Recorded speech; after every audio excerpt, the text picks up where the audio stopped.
¿Tenemos el Pablo?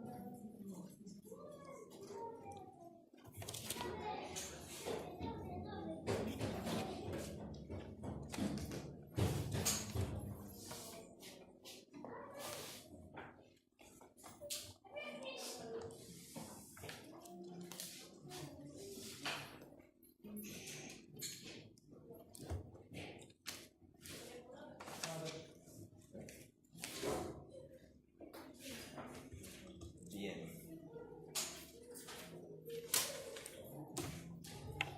Hola, Juanes. ¿Saben qué? Joaquín, te extraño, ¿qué pasa? Cambiaron multimedia, el equipo de multimedia. Bueno, ya le dije a César, no me hagas cantar porque la gente no va a venir el domingo. No es así. Si falta alguien no es por la lluvia, sino porque me hicieron cantar anoche. Hay un tema del que empecé a hablar la última vez que vine, que fue la primera, y estábamos hablando acerca de la administración del dinero. Y bueno, Lucas me pidió que siguiera con ese tema que en realidad lo pasé rápidamente, tenía muchas otras cosas que decir. Así que hoy quizás sea un tema, va a ser el tema en el que vamos a hablar y vamos a leer muchos versículos para ir viendo, para que todos nos vayamos con más claridad sobre este tema. Yo quisiera leerles en principio un pasaje que está en 2 Pedro, así que hoy vas a estar bastante ágil, moviendo las manos, buscando en la Biblia pasajes que van a hablar acerca de esta carpeta de San Justo. Ayudarlo, Joaquín, para ver.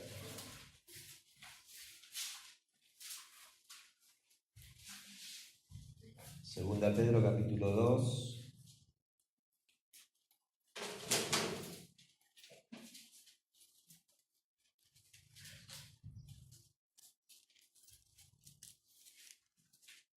¿Ya llegaste?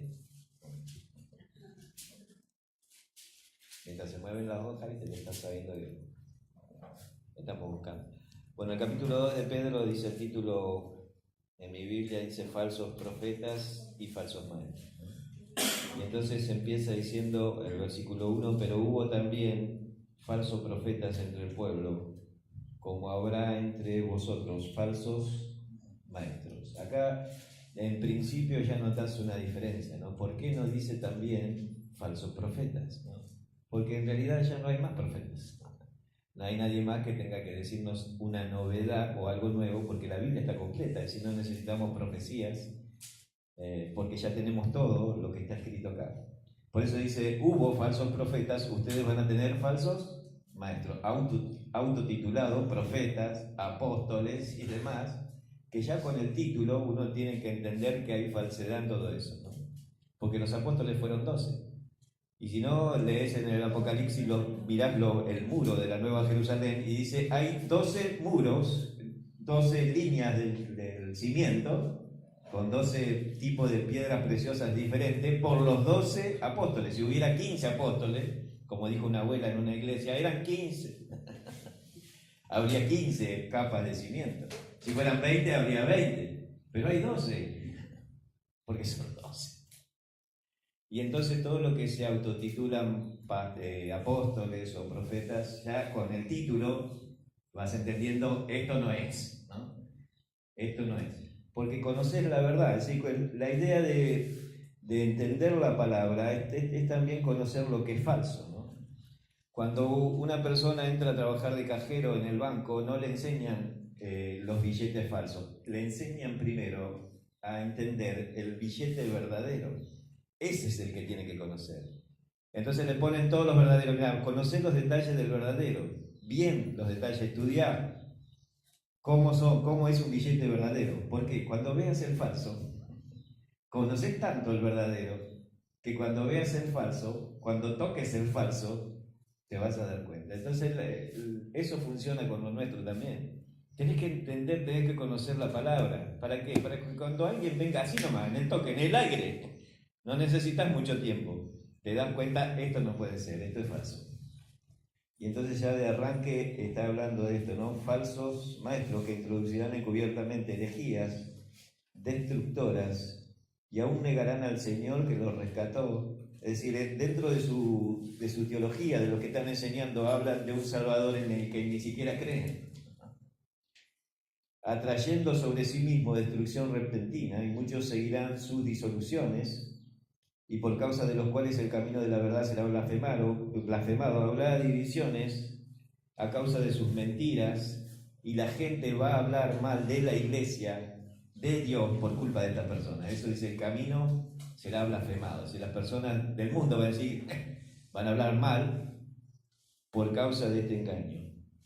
Versículo 3, y por avaricia, y ahí está la palabra, harán mercadería de vosotros con palabras fingidas. Harán mercadería. Entonces van a ser un producto de las personas. Ellos miran a las personas como números, ¿no? Es como si vos tenés un negocio, un almacén, lo que sea, comprás algo, pero con la idea de ¿qué? De venderlo, ¿no? Y para comprar de nuevo y para venderlo. ¿Sí?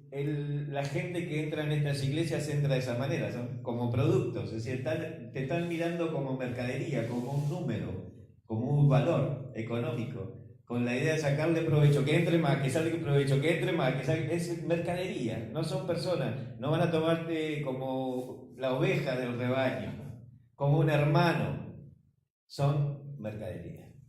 Y fíjate que esta palabra que es antigua, ¿no? De tanto tiempo y que es tan actual en estos momentos. Es decir, las personas a veces cuando quedan sin trabajo y tienen un local en una esquina, dicen, ¿qué podemos hacer? Ponemos un almacén, ponemos un kiosco, vendemos ropa, viajamos a Buenos Aires, traemos mercadería.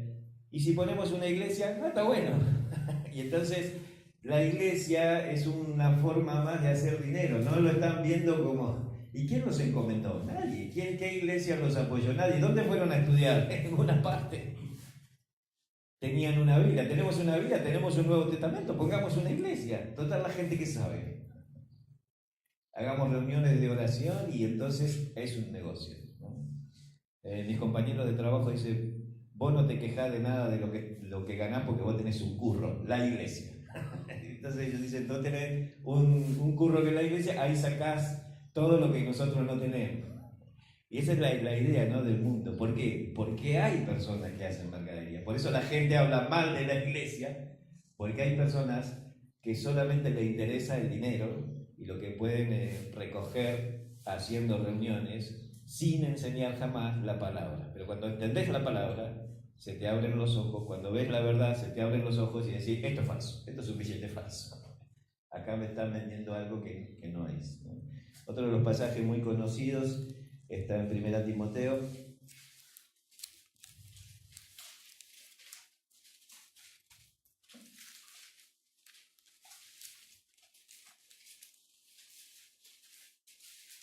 Primera Timoteo 6.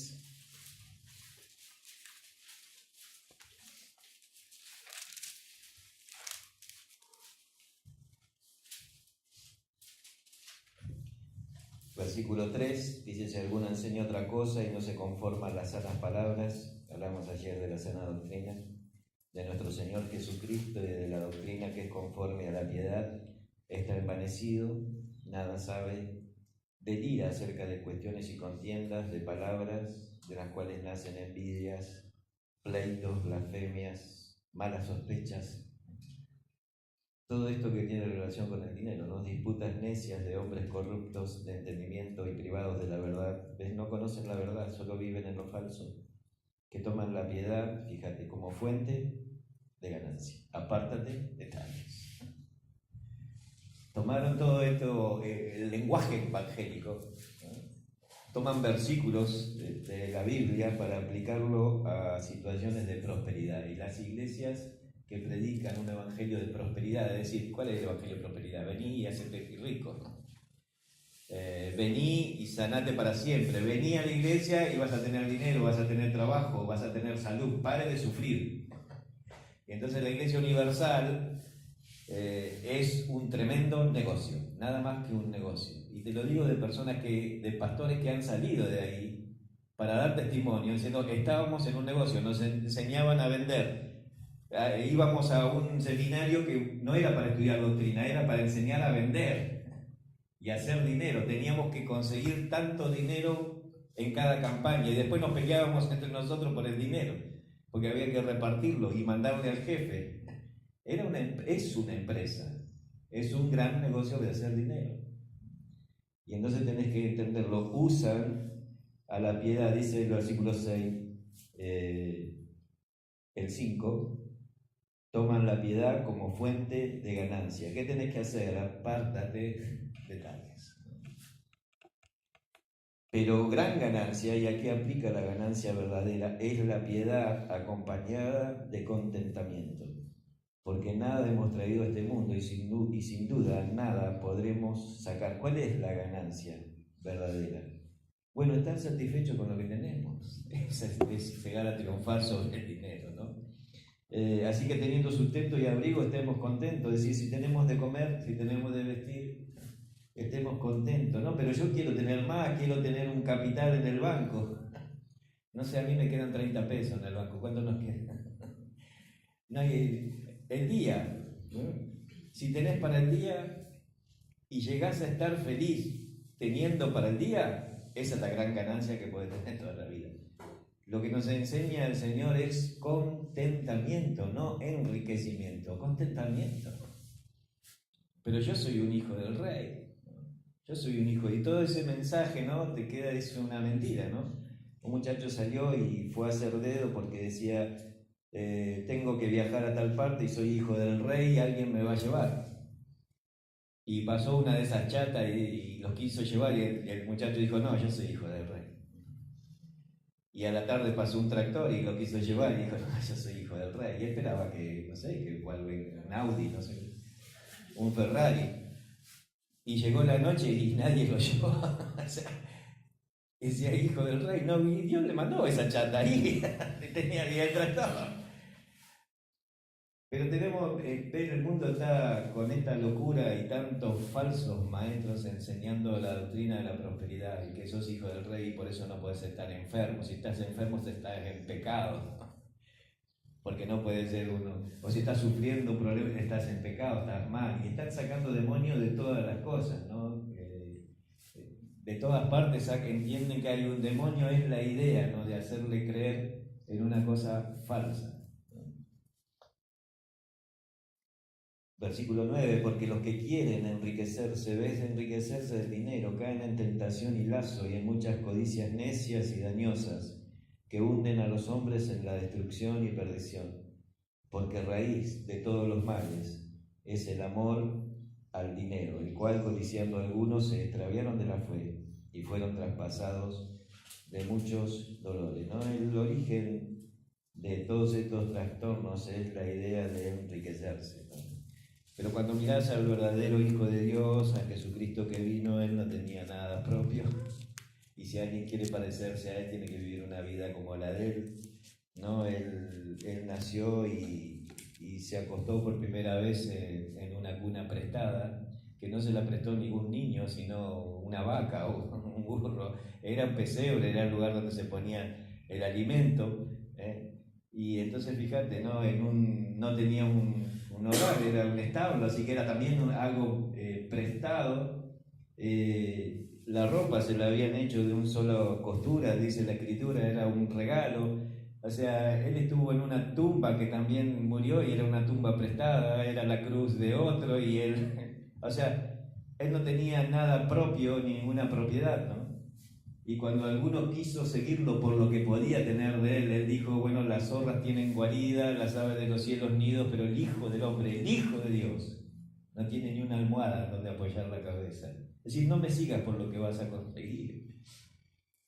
Y aquellos que lo siguieron a pesar de todo, él le dijo, síganme y tendrán todo 100 veces más, pero otra bendición, ¿no? 100 veces más. Porque todo lo que dejaste vas a tener 100 veces más. Hijos, casa, padre, hermano, familia, menos mujer, la mujer sigue siendo la misma, no 100 veces más. Y todo lo demás lo tenés. Mateo, que era un contador, dice la Biblia, que el Señor le dijo, sígueme, y él se levantó y dejó el dinero, todo, dice la Biblia. Dejándolo al instante le siguió. Y después Mateo escribe, 100 veces más. Era un contador. Él dijo, hay más ganancia en seguir a Jesús, 100 veces más. Y es maravilloso y es verdad, ¿no? 100 veces más. Si alguien ha perdido un padre, hay 100 padres más en la iglesia. Abuelos, hermanos, hermanas.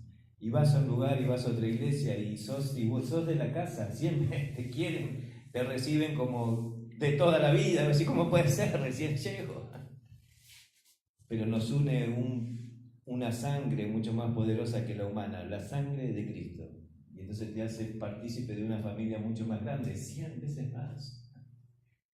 Y las personas que no han tenido hijos, tienen en la iglesia hijos, y todos esos chicos que hay que criar y hay que enseñarle, y hay que llevarle y enseñarle la palabra, llevarlos a jugar 100 veces más. Y encontrás ahí todas las riquezas de Dios, la bendición de Dios, el contentamiento. Es decir, estoy feliz, tengo poco, tengo mucho, no tengo nada, como decía la OMA, ¿no? No sé, ¿te acuerdas cuando decía la OMA? La OMA es feliz con poco, digamos que mejor con... La OMA era feliz porque se había salvado de la guerra, era suficiente para ella. Había salido de la guerra, llegó al Chaco, en un lugar inhóspito que nunca irías a vivir, pero ella era feliz porque estaba a salvo. Abacú escribió lo mismo en el capítulo 3, no tenía vaca, no tenía ovejas en los corrales, pero dice, me gozaré en la salvación, estoy salvo, suficiente contentamiento. Y dice, hace mis pies como de sierva y sobre mis alturas me hace andar, es decir, estoy viendo la vida desde arriba, tengo otra perspectiva, la miro como Dios la ve, veo la riqueza de otra manera. Tenés que cambiar la perspectiva, desde abajo todo parece una montaña. ¿Qué vamos a comer mañana? ¿Qué vamos a vestir? ¿Tendré trabajo? Todo es una montaña, subite a la montaña. Porque no se pueden mover las montañas, pero sí podés ponerla abajo tuyo cuando subís a las montañas y mirás la vida de una perspectiva diferente. Hace mis pies como de sierva. ¿Viste las cabras monteses?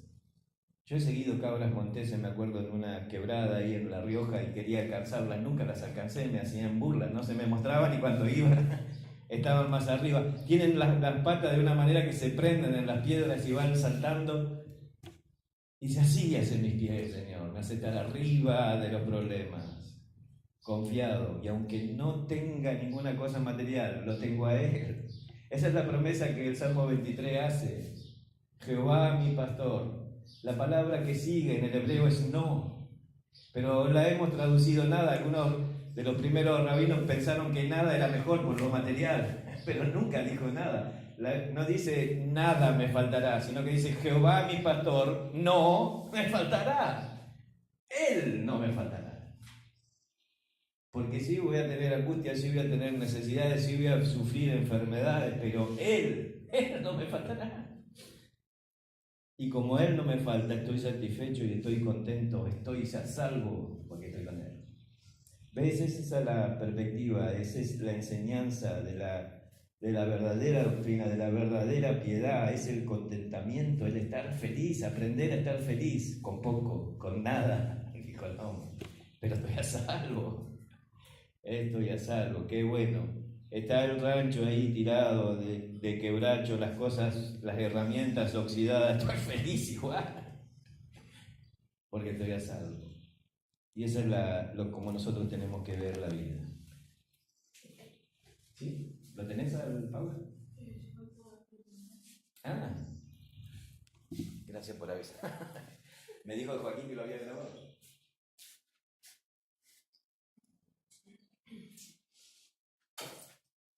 Lo tenés que quitar.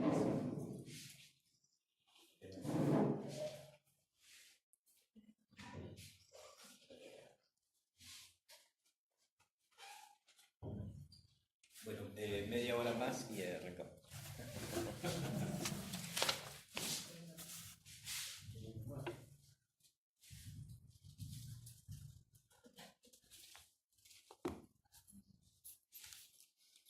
Bueno, empezamos cantando Tengo hambre de ti. Cuando terminen de escucharme van a tener hambre de asado, de ravioles. pero espero que estén llenos de ti, de él, o sea. Bueno, vamos a ver algunos pasajes y hacernos... Hace mucho tiempo cuando la iglesia me pidió que hablara de este tema, me hice un montón de preguntas, hice un bosquejo lleno de preguntas, como para imaginarme lo que yo me pregunto sobre el dinero y lo que las personas se preguntan sobre el dinero. Y buscar en la Biblia todo lo que habla acerca de eso. Un pasaje está en Primera Crónicas.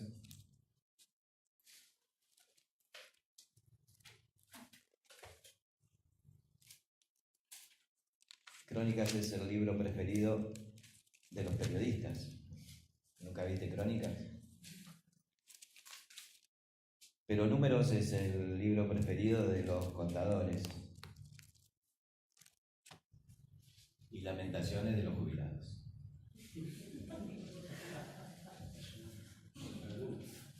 Alguno.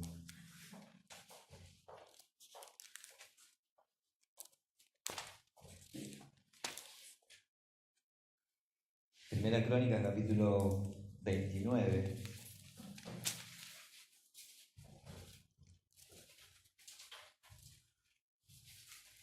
Habla de un sistema de movimiento del dinero, se llama flujo del dinero, como el camino del dinero. Algo hablamos la última vez. Dice el versículo 14 de Primera Crónica 29, porque ¿quién soy yo y quién es mi pueblo para que pudiésemos ofrecer voluntariamente cosas semejantes? Estaba hablando de la ofrenda que habían dado para el templo.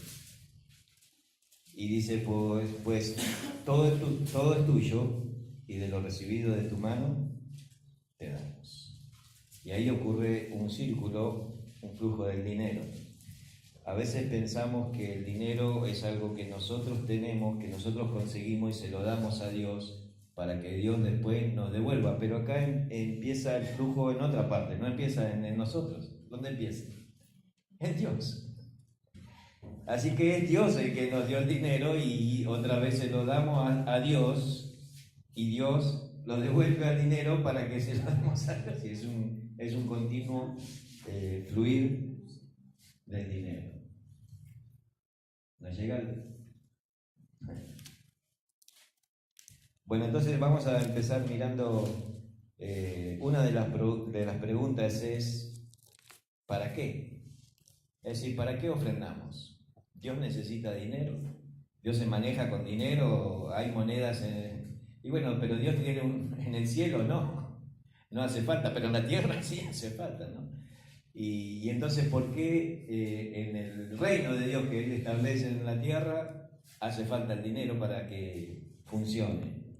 Y entonces, cuando me pregunto por qué, encuentro 3 razones por las que podemos dar 3 motivos, ¿no? El primero está ahí en Crónicas capítulo 29 que leímos recién, ¿no? Todo lo que se dio ahí era para el templo. Fíjate 29 versículo 3, además de esto, por cuanto tengo mi afecto en la casa de mi Dios, yo guardo en mi tesoro particular oro y plata, que además de todas las cosas que he preparado para la casa del santuario, he dado para la casa de mi Dios, ¿no? Ahora, Él está dando un dinero y Él lo está diciendo y lo está haciendo público, no con la idea de mandarse la parte de lo que daba, sino con la idea de animar a los demás. Y de verdad animó a los demás, tanto que tenían que decir basta, ¿no? No sé qué iglesia va a decir basta, ¿no? Pero este grupo te dice, no, basta. Porque, claro, estaban ofrendando de todo, ¿no? Y Él está enseñando, estoy dando de lo mío, de lo que estoy guardando, ¿no?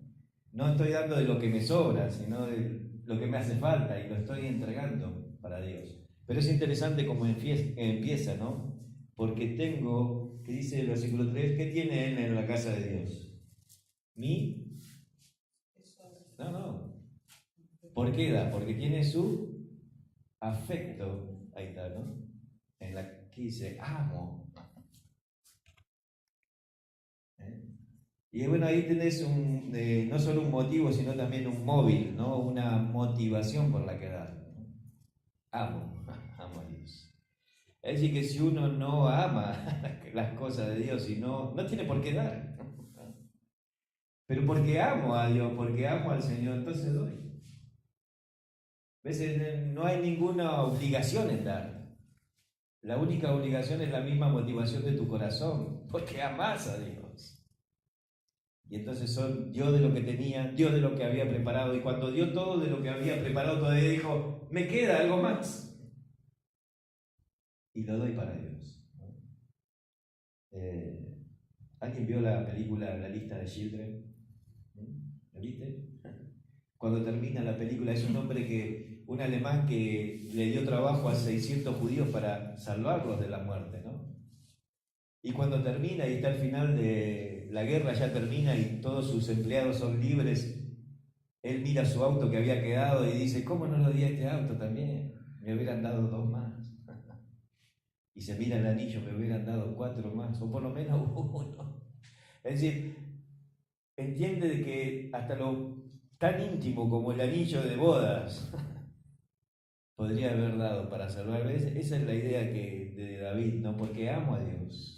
Doy hasta lo mío, mis recuerdos, mis cosas personales, que tienen un valor mucho más alto que el monetario, tienen un valor sentimental. No, eso no lo toques. Hasta eso lo dio. Porque amaba a Dios. El equipo de multimedia sigue trabajando y está en el otoño, pero tenés que poner el otro, que es el de... ¿Ah, no? No. Bueno, está caprichoso.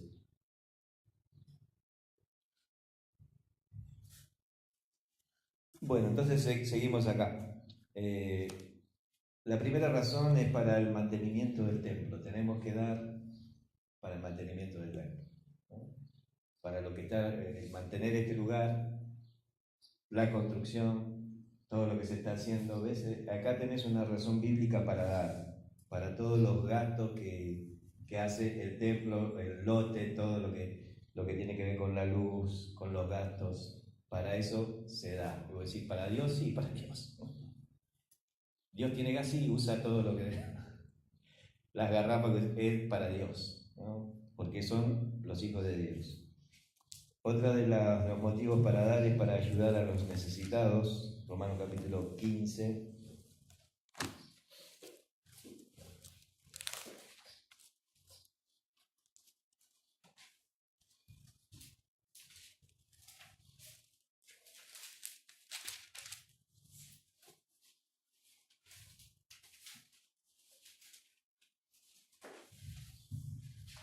Romanos 15, de 26 y 27 dice, porque Macedonia y Acaya tuvieron a bien hacer una ofrenda para los pobres que hay entre los santos que están en Jerusalén. Pues les pareció bueno y son deudores a ellos, porque si los gentiles han sido hechos participantes de sus bienes espirituales, deben también ellos ministrarles de lo que son de los materiales. Y entonces acá ahí está bien especificado para quién, ¿no? Es para hermanos que estaban necesitados porque habían sido oprimidos, habían sido perseguidos, no podían volver a sus empleos porque eran identificados como cristianos, iban a morir. Y entonces la iglesia está ayudando a estas personas, no está ayudando a los vagos. Está ayudando a gente de verdad necesitada. Por eso él también dice a los santos, a los pobres que están entre los santos. Es decir, algunos estaban bien. Entonces no era dinero para todos, sino específicamente para aquellos que estaban muy necesitados materialmente, que no tenían para comer, que no tenían las cosas básicas. Entonces el dinero es para eso. Entonces a veces el dinero de lo que se da, parte, tiene que estar guardado con la idea de ayudar a un hermano en la fe. A un hermano que viene a la iglesia y que de repente quedó sin trabajo, porque lo despidieron, y en ese tiempo que está buscando trabajo, que está trabajando de buscar trabajo, porque eso es otro trabajo, ¿no? Yo me juntaba a la mañana con hombres así, le decía, bueno, vamos a hacer un discipulado bien temprano, de madrugada, oramos y salís a trabajar. ¿De qué trabajás? De buscar trabajo. y mirás todos los nombres y todos los lugares a donde podés ir, y entonces todo este día vas viendo haciendo todas esas entrevistas, yendo a todos esos lugares, y ese día es un día de trabajo, te lo ganaste, tenés que comer. Y de esa manera poder ayudarlos, ¿no? La iglesia ha hecho eso muchas veces, juntar en una caja, comprar las cosas, ¿no? Directamente, comprar todo lo, le compras todo se usa una canasta familiar y se la llevas y se la dejas en la casa. Para eso sirve también el dinero, ¿no? También sirve para sostener a pastores y a misioneros. 1 Timoteo 5:17.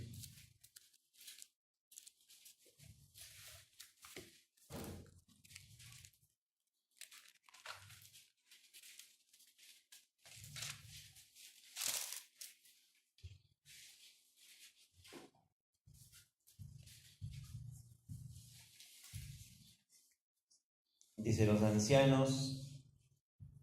¿Alguien quiere leer? Ponte. Los ancianos que gobiernan bien sean tenidos como dignos de doble honor, mayormente los que trabajan en predicar y enseñar.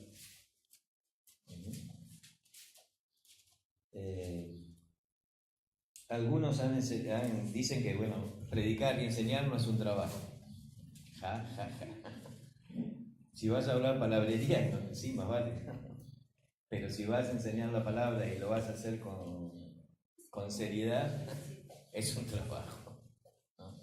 Es un trabajo de todos los días. Y enseñar también es un trabajo, o no hay maestros que le pagan para enseñar. Entonces dice, si gobiernan bien, que antes de eso habla de todo la administración de la familia, ¿no? Si es alguien que gobierna bien su casa, que gobierna bien la iglesia, sean dignos de doble honor. Ese doble honor habla del mantenimiento, es decir, un doble sueldo, ¿no? Un doble sueldo. Nosotros venimos de una iglesia en que se tomaba, teníamos en la iglesia bautista un pastor a sustento y dice, ¿qué le vamos a pagar? Bueno, la Biblia dice doble o no, doble sueldo.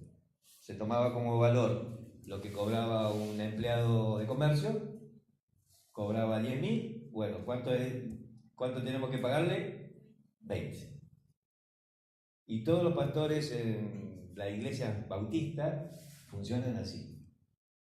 Y no solo tienen 20, si uno gana 10, sino que se le paga la casa pastoral, lo que gasta en el auto, porque está trabajando para Dios, porque está haciendo visitas, porque tiene que prepararse, no es fácil, tiene que estar en todas partes, moverse, no es la reunión del domingo y la predicación, que también es un gasto.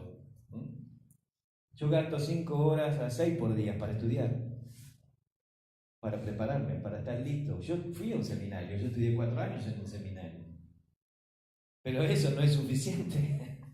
Tenés que estar todos los días, todos los días, todos los días. Y eso es un trabajo. Ahora, los hermanos libres somos en realidad desde el principio laicos. ¿Qué significa esto? Que trabajamos y también tenemos un trabajo secular y también hacemos la obra. Yo trabajo en un frigorífico, ¿no? Así que estoy 9 horas en la carne y 6 en el espíritu. Y literalmente estoy en la carne. Y muchos así. Pero no quiere decir que sea el ideal, ¿no? Porque si alguien está dedicado a Dios y vos ves que es provechoso, enseñando, ayudando a la gente, se lo podría sustentar tranquilamente. Pablo tenía un trabajo que era que hacía tiendas, que hacía carpas, pero también recibía ofrendas de la iglesia tesalónica y los filipenses, y entonces le mandaban cada tanto una ofrenda. Él no quería vivir de las ofrendas, como para que nadie diga de él, no porque estuviera mal, sino para que nadie le saque mano después diciendo, bueno, sos un empleado nuestro, te estamos mandando, está viviendo. No, él no quería eso. Y entonces en esta sociedad, en la Argentina, a veces es mejor tener tu trabajo y hacer la obra de Dios. ¿Para qué? Porque la gente en esta sociedad no entiende esto de que es un trabajo. En Estados Unidos, hasta el que toca la música, el que está en multimedia, el que está en la música, todos tienen un sueldo, todos. el que dirige la alabanza, todo, el maestro de la escuelita de los chicos tienen un sueldo porque se entiende que es su trabajo, cuanto más el pastor. Entonces, esa es una decisión de la iglesia. La iglesia tiene que entender si quiere un mejor servicio, porque va a ser un mejor servicio tener un pastor a tiempo completo, dedicado a toda la obra. No tiene que estar trabajando todo el tiempo completo para la iglesia, para visitar, para hacer células, para estar todo el tiempo, cuando lo llamen de un lado y del otro. A mí me llaman, yo estoy trabajando, ¿qué puedo hacer? No puedo. Y entonces somos 4 pastores que los 4 trabajamos, cada uno tiene su trabajo. Uno está jubilado, igual trabaja, no sé por qué. Tiene una empresa, sigue trabajando. Pero entre 4, le digo hermano, entre 4 no hacemos uno, entre 4. No podemos. Y a veces uno, pero que esté a tiempo completo, es mejor. Va a ser un mejor servicio. Hoy ustedes pueden ser 20, 25, 30 personas, quizás no pueden sustentar, o sea, tener para el templo, tener y para sustentar a alguien. Pero el día de mañana, 150, 160 o 70 personas, tiene que pensar en esto. Es un beneficio para la iglesia tener un pastor, un misionero a tiempo completo. Es un gran beneficio. Porque va a poder hacer una obra más completa, se va a poder dedicar de lleno a la obra, ¿no? Y entender que es de verdad un trabajo, un desgastante trabajo, ¿no? El poder servir. 1 Corintios capítulo 9. Tengo hambre de ti.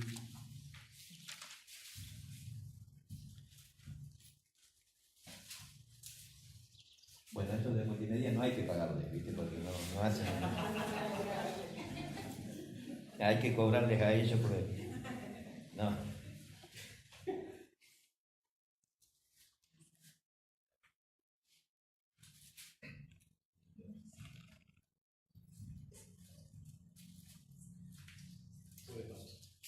Bueno, el versículo 3: contra los que me acusan, esta es mi defensa. ¿Acaso no tenemos derecho de comer y beber?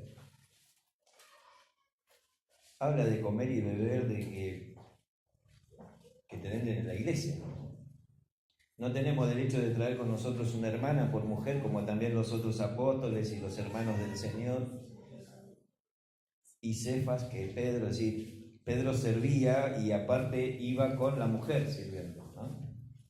O sea, le daban de comer a él y a la mujer. Pablo estaba solo. O solo yo y Bernabé no tenemos derecho de no trabajar.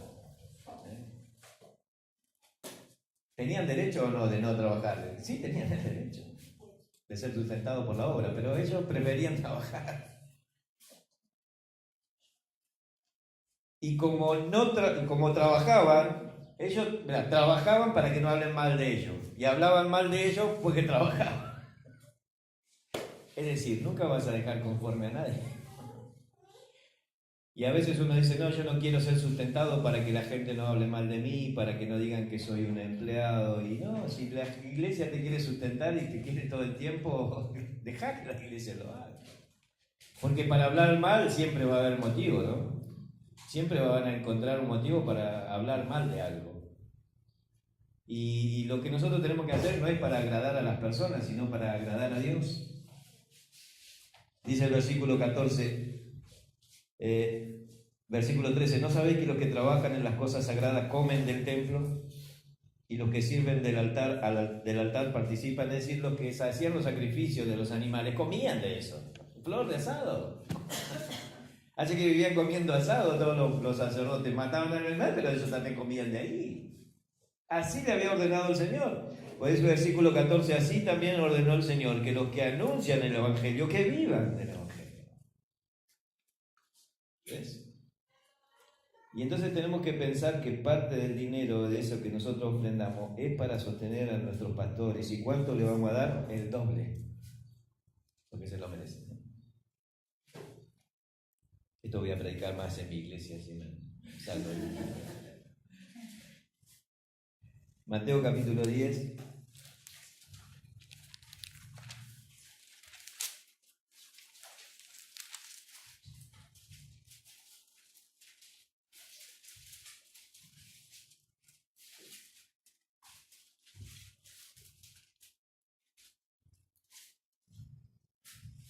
capítulo 10, versículo 9, no proveáis de oro, ni plata, ni cobre en vuestros cintos. Parece los gauchos, ¿no?, que se llevan todas las monedas. Ni de alforja para el camino, ni de bolsas, ni de 2 túnicas, ni de calzado, ni de bordón. Era el bastón, porque el obrero es digno de su alimento. Así que denle de comer al pastor, por favor. Por eso estoy tan gordo. Pero ves, esto es lo ideal, ¿no? Que la iglesia pueda sostener a su pastor, ¿no? Los judíos sostenían a sus levitas. La idea era que ellos vivieran para Dios, ¿no? Hasta el día de hoy los sacerdotes ortodoxos judíos son sostenidos por el pueblo de Israel. Y vos lo ves con toda su traje negro, sus trenzas, su sombrero. Un muchacho que fue a Israel iba en una traffic y le preguntó al chofer, que era judío, sobre este sacerdote que iba ortodoxo, estaba ahí parado. Dice, ¿y este no trabaja? ¿Este vive de ustedes? ¿Viste, como argentino? Este no hace nada. Y el chofer dijo, él ora. Él ora. Lo mató con eso. Él está intercediendo por nosotros todo el tiempo. Él está orando por nuestro pueblo, por nuestra familia. Él ora. Es suficiente. ¿Cómo no lo vamos a sostener si Él ora? Debo decir, orar es una pavada. Todo un trabajo. Todo un trabajo. Concentrarte media hora de oración. ¿No crees que te vienen pensamientos de esto, de lo otro y te saliste de la oración? ¿Sabés lo que es las 24 horas orando? Es orar. ¿Cómo no lo vamos a sostener? ¿Ves? Tenemos que entender esto, ¿no? Que el obrero es digno de su salario. Ya sé que como argentinos lo vemos de otra manera, pero tenemos que verlo desde las montañas. Tenemos que ver cómo Dios ve. Entonces ese es el motivo, ¿no? Como dice acá en la pantalla, mantenimiento del templo. Algunos lo ven, ¿no? ¿Quién tiene fe para verlo? Dijo un falso profeta. ¿Quién tiene fe para verlo? Bueno, César lo ve. Ayudar a los necesitados a sostener a los pastores. La otra pregunta es ¿cuándo? La primera pregunta era ¿para qué? ¿Te acordás? Esta pregunta es ¿cuándo? ¿Cuál es el momento para dar? Y bueno, ahí 1 Corintios capítulo 16.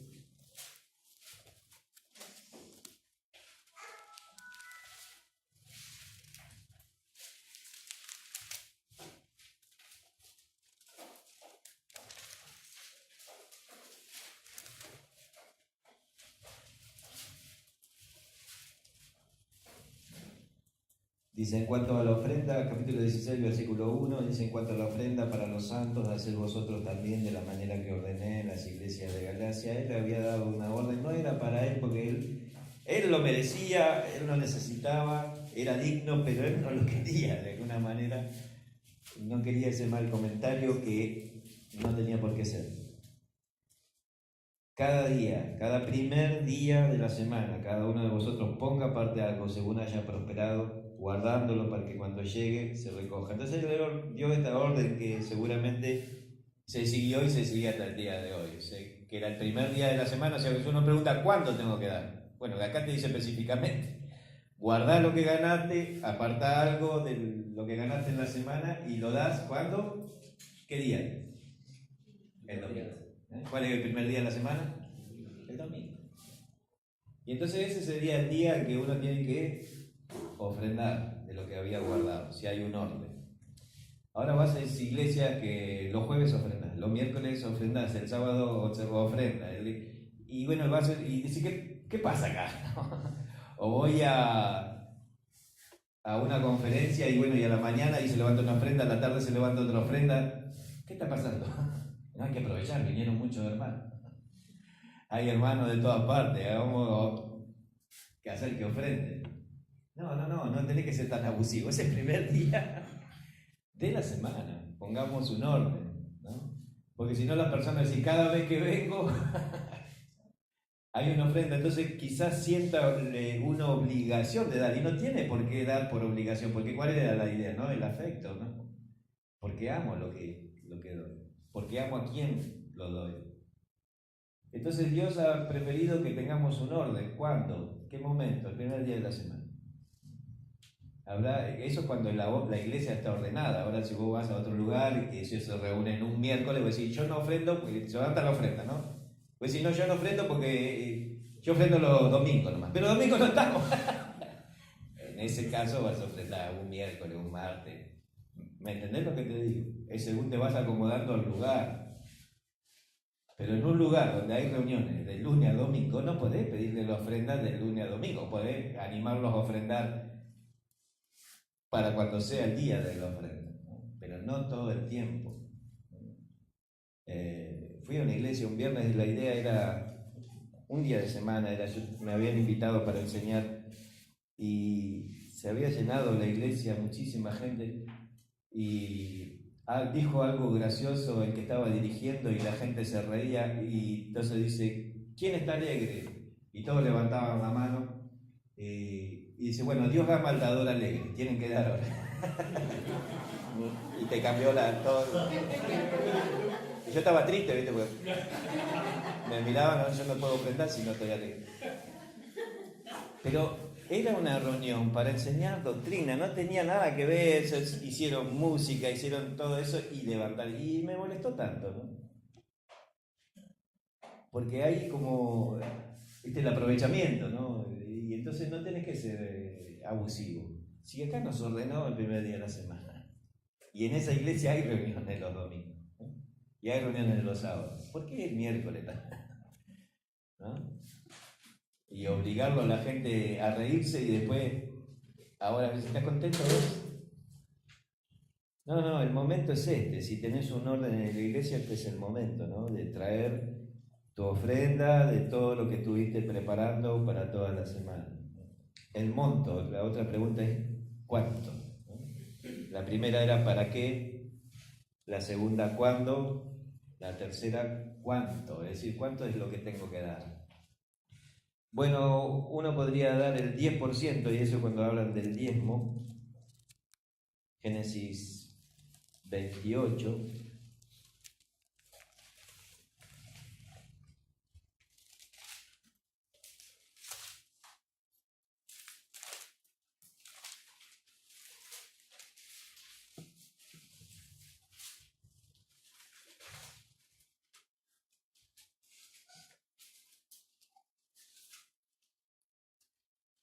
Una vez estaba hablando en una iglesia que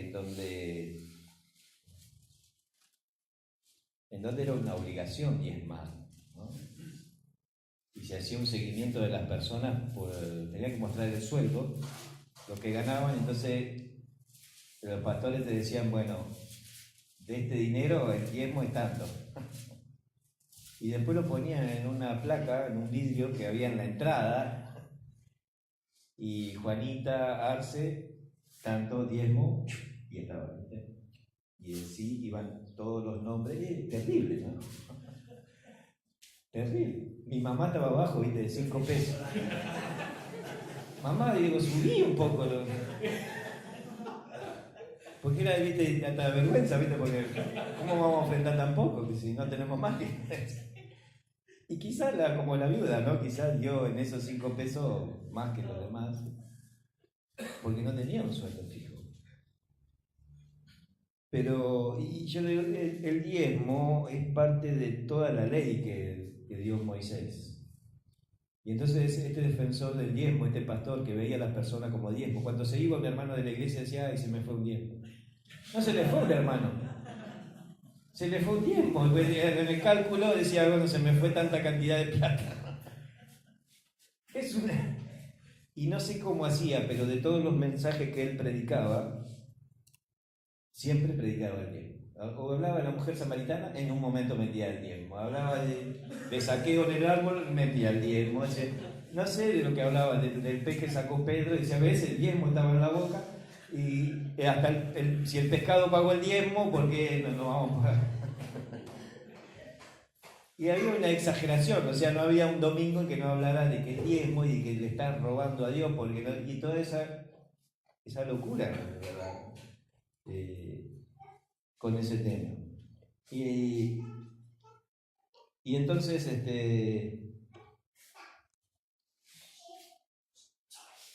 él decía, no es la ley, porque esto está antes que la ley, está en Génesis. Fíjate que dice Génesis 28, 22. Dios se le aparece a Jacob en Betel. Este es uno de los momentos que Jacob tendría que haberle contado a Faraón, ¿no? Y no le contó y dijo, fueron malos. Y Dios se le apareció ahí en Betel y en versículo 20, 28, 20 dice, hizo voto, Jacob hizo un voto diciendo, si fuere Dios conmigo, si me guardara en este viaje en el que voy, si me diere pan para comer y vestido para vestir, si volviera en paz a mi casa, Jehová será mi Dios. Tenía muchas condiciones, ¿no? Y esta piedra que he puesto por señal será casa de Dios, y de todo lo que me diere el diezmo apartaré para ti. Y entonces este pastor me decía, ves, el diezmo está antes que la ley. Y entonces le dije, ¿quién escribió Génesis? ¿Quién escribió Génesis? Moisés. Preguntale a un judío qué es la ley. La ley es todo, Génesis, Éxodo, Levítico y Deuteronomio. No tienen la división que nosotros tenemos. Para ellos es la ley. Está la ley, los profetas, las escrituras, que son los poemas, y eso es toda la Biblia. Nada que esté en Génesis no es la ley. En realidad, todo lo que Moisés va a enseñar después, como el reglamento de la ley, está en Génesis. Todo lo que va a enseñar en Éxodo está en Génesis. La circuncisión, los alimentos, malo y bueno, el diezmo, es decir, todo está ahí. Y es parte de la ley. Pero si está en tu corazón el dar el diezmo, está bien, pero lo que tenés que entender es que no es una obligación. Ninguna iglesia puede enseñar, ninguno que enseñe bien la Biblia puede enseñar, tenés la obligación de dar el diezmo, no lo tenés. ¿Qué es un número que te quede cómodo? Sí. Si es lo que vos querés dar y te parece bien, perfecto. Pero nadie te puede obligar a diezmar. Tiene que salir de tu propio corazón lo que vas a dar, el porcentaje que vas a dar. En realidad la enseñanza del Nuevo Testamento es más exagerada que la del Antiguo. Es decir, cuando vos entendés lo que dice el Nuevo y del parámetro del que habla el Nuevo Testamento, vas a decir, bueno, el diezmo es buen número. Eso es una manera, ¿no? Podés dar el 10%, pero podés dar el 100%. Lucas, tenés el ejemplo de la viuda. Lucas 21, 21:4, ¿cómo dice?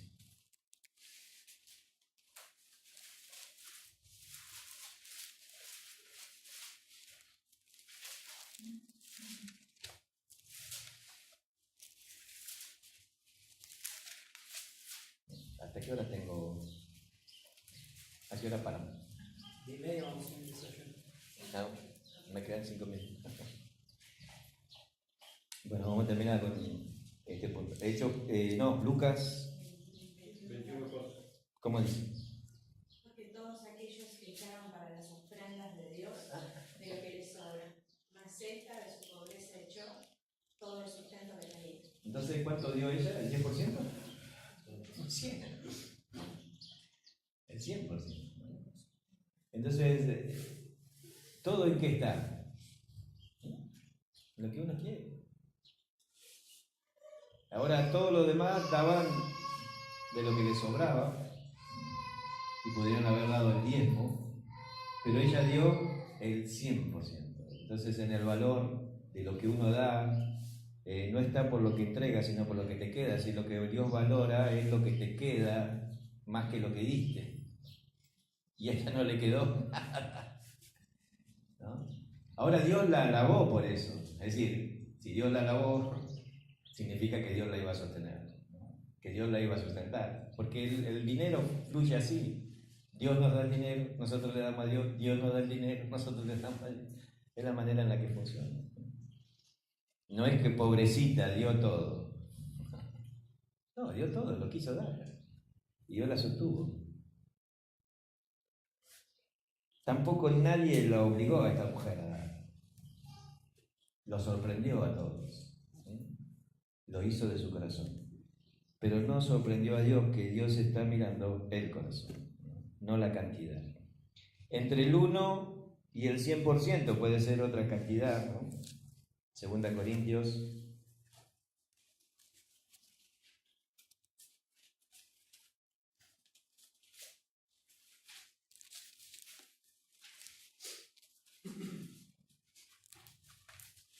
2 Corintios capítulo 8.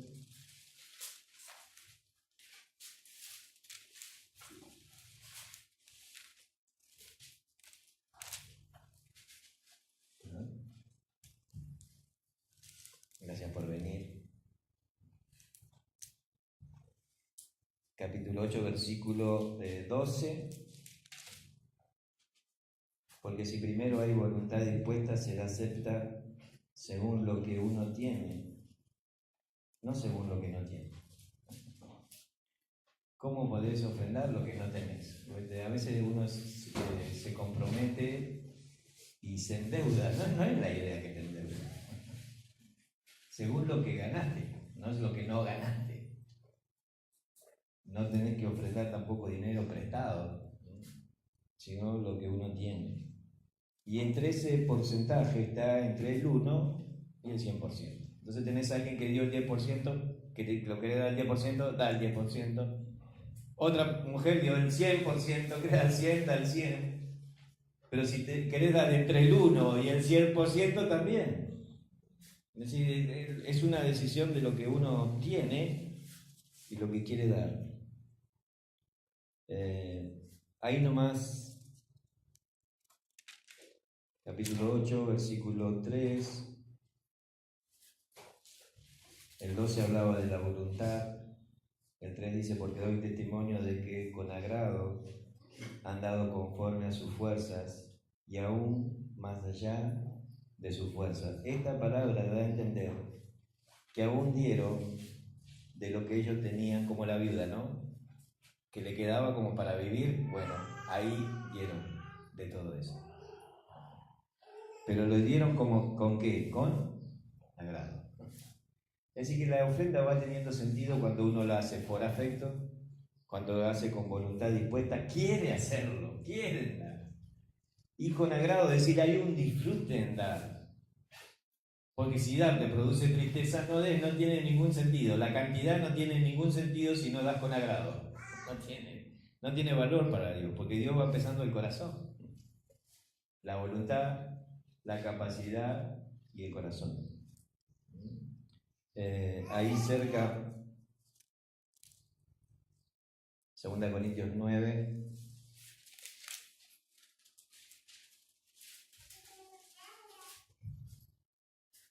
Está la clave, ¿no? Capítulo 9, versículo 7. Cada uno dé como propuso en su corazón. Es decir, no es un asunto ni siquiera de la mente ni del presupuesto, es un asunto del corazón.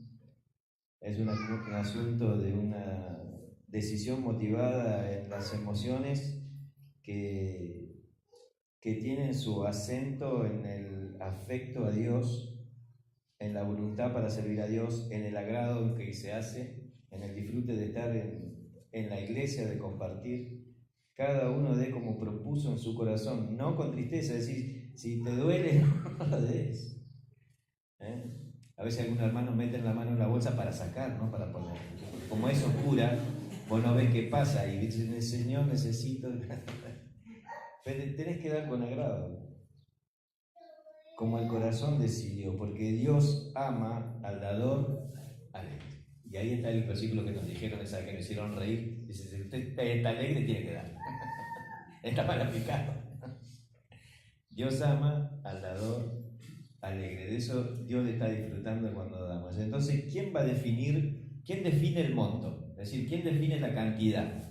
¿Dónde, en qué parte de nosotros se decide cuánto vamos a dar? En el corazón. En el corazón. Eso es lo que tiene que decidir el monto, ¿no? Siento afecto por Dios. Me hace bien Dios. Veo bendición en la casa de Dios. Veo un futuro para mis hijos en la casa de Dios, para mis nietos, para mis amigos, para mis vecinos. ¿Qué me dice el corazón? ¿Qué te dice la cabeza? No, unos números así, no, cada vez menos. ¿Qué me dice el corazón? Porque Dios quiere que decidas ahí, ¿no? En el afecto. Eso le agrada a Dios. Cuando más allá de tu razonamiento, más allá de tu fuerza, está diciendo, ¿ves? Ellos no calcularon dejarnos esto para tantas cuentas. No, es con el corazón. Y no le faltó, evidentemente, no le faltó. Porque Dios ama al que da de corazón. Y esta es la enseñanza que nosotros tenemos sobre la ofrenda del monto. Que des lo que tu corazón dice. Tu corazón dice, no quiero dar, no des, no tiene sentido. No hay ninguna obligación. La obligación del diezmo era un asunto de la ley. Los judíos tenían que diezmar, porque los levitas no tenían terreno, no tenían tierra, tenían que ser mantenidos por el pueblo. Y cuando el pueblo no dio el diezmo, los levitas tuvieron que trabajar y hacer otras cosas y dedicarse a otra cosa, y cayó una decadencia espiritual en Israel. ¿Por qué? Porque ellos no sostuvieron a los levitas. Porque Dios designó toda una tribu, todas familias para que se dedicaran al servicio, para el bien de la nación. Pero ellos tenían que ofrendar, dejaron de hacerlo, se terminó la espiritualidad. Tuvieron que hacer otras cosas. Tuvieron que ir a trabajar al campo, a hacer mis cosas. Tuvieron hasta que comprar terreno. Dios le había prohibido comprar terreno porque le dijo, yo soy tu heredad, le dijo a los levitas. Yo soy tu terreno. Y el pueblo te va a mantener. Pero si no ofrendan, el levita te puso a trabajar. Y entró en una decadencia porque las personas no daban de corazón. Y eso era el diezmo. Hoy nadie te puede obligar a diezmar. Quiero dejarte claro en eso. Pero puedo sugerírtelo, ¿no? Es un buen número. Si uno quiere hacer número, dice, me siento bien diezmando. Hacelo, si es tu corazón. Pero si querés dar el 9%, da el 9%. Si querés dar el 5%, en tu corazón dice, hasta el 5 me alcanza. Bueno. Y mientras se te agrande el corazón para Dios y disfrutes cada vez, tu corazón te va a decir, un poco más. A mí me pasaba, yo daba y mi corazón decía, no, es poco. Da más. Y era un asunto entre mi cabeza y mi corazón. Y ahí es donde se decide cuánto vas a dar. ¿Querés dar el 20, el 30, el 70? Es un asunto del corazón que va a definir el monto que vamos a dar a Dios. ¿Me seguís? ¿Estás ahí? ¿Alguien se durmió? Porque yo tengo mucho sueño. Ernesto me habló hasta las 3:30 de la mañana. Después me levantó a las 6, me seguía hablando del agua potable, que es la mejor agua de todo el país. Era la misma conversación que habíamos tenido. No. Es una broma, me dejó dormir. La lluvia me acariciaba, me hacía dormir. Está todo bien. ¿Paramos un rato? Muy bien, gracias Edgardo. ¿Qué les parece si